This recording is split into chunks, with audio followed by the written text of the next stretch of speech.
ইমাম সাহেবরা সারা বছর কোরবানির ফজিলতের বয়ান করেন, কিন্তু তারা নিজেরা কোরবানি দেন না।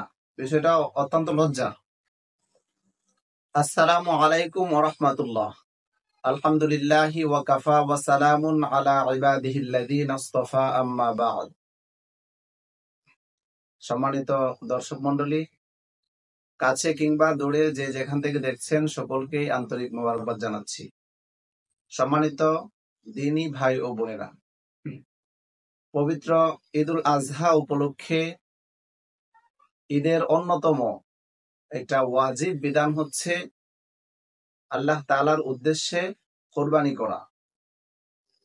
এই বিষয়ে গত কিছুদিন যাবত সোশ্যাল মিডিয়াতে একটা বিষয় খুবই বেশি আমার নজরে পড়েছে, যে বিষয়টা অনেক দুঃখজনক। অনেকের ফেসবুক বা পেজ থেকেই বিষয়টা শেয়ার হচ্ছে। বিষয়টা হচ্ছে অনেকে লেখালেখি করতেছেন, ইমাম সাহেবরা সারা বছর কোরবানির ফজিলতের বয়ান করেন, কিন্তু তারা নিজেরা কোরবানি দেন না। বিষয়টা অত্যন্ত লজ্জা। আসলে বিষয়টা আমি যখন দেখেছি আমি অনেক মর্মাহত হয়েছি। এই জন্য যারা এই বিষয়টা শেয়ার করছেন বা প্রচার করছেন, তারা এই বিষয়টা একবারও ভাবেন নাই যে কুরবানি ওয়াজিব, কিন্তু এটা কিন্তু সবার উপর ওয়াজিব না। কেননা হাদিস শরীফের মধ্যে আসছে, নবীজি সাল্লাল্লাহু আলাইহি ওয়াসাল্লাম বলেছেন, মান কানা লাহু সাআতুন ওয়া লাম ইউযাহি ফালা ইয়াকরাবান্না মুসাল্লানা। যে ব্যক্তির সামর্থ্য আছে সে যদি কুরবানি না দেয়, তাহলে সে যেন আমাদের ঈদগাহে না আসে।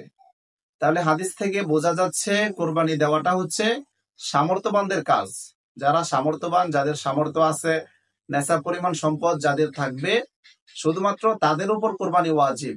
এটা সাধারণভাবে আমভাবে সকল মুসলমানের উপর ওয়াজিব না। সুতরাং কোন ইমাম সাহেব যদি তার উপর কোরবানি ওয়াজিব না হওয়ার কারণে কোরবানি দেওয়া থেকে বিরত থাকেন বা কোরবানি না দেন, এই বিষয়টা আসলেই লজ্জার নয়, এবং এই বিষয়টা ঢালাও ভাবে প্রচার করতে হবে। বিষয়টা আসলে এমন না। তো আমি আশা করছি বিষয়টা আপনারা সকলেই বুঝতে পারছেন। সুতরাং এই ধরনের কোন পোস্ট যদি আমাদের সামনে আসে, আমরা অবশ্যই এড়িয়ে যাব, এবং আজকের যে ভিডিওটা করেছি সেটা আমরা বেশি বেশি করে শেয়ার করে আমরা সকলকে জানিয়ে দিব যে ইমাম সাহেবদের জন্য কোরবানি না দেওয়া এটা আসলেই লজ্জার বিষয় না। আর যদি ইমাম সাহেবের উপর কোরবানি ওয়াজিব থাকে, ইমাম সাহেব যদি সামর্থ্যবান থাকেন, তাহলে অবশ্যই তিনি কোরবানি দিবেন। আর যদি কোরবানি না দিয়ে থাকেন, কোরবানি না করে থাকেন, তাহলে তিনি ওয়াজিব পরিত্যাগ করার কারণে গুনাহগার হবেন। আমরা চেষ্টা করব, হুজুর হোক কিংবা আলেম হন বা সাধারণ মানুষ হন, প্রত্যেক মুসলমান যাদের সামর্থ্য থাকবে, আমরা ইনশাআল্লাহ আল্লাহ তাআলাকে সন্তুষ্ট করার উদ্দেশ্যে পবিত্র ঈদুল আজহায়, আসন্ন ঈদুল আজহায় আমরা আল্লাহ তাআলার উদ্দেশ্যে কোরবানি করার চেষ্টা করবো। আল্লাহ তাআলা আমাদেরকে তৌফিক দান করুন, আমিন।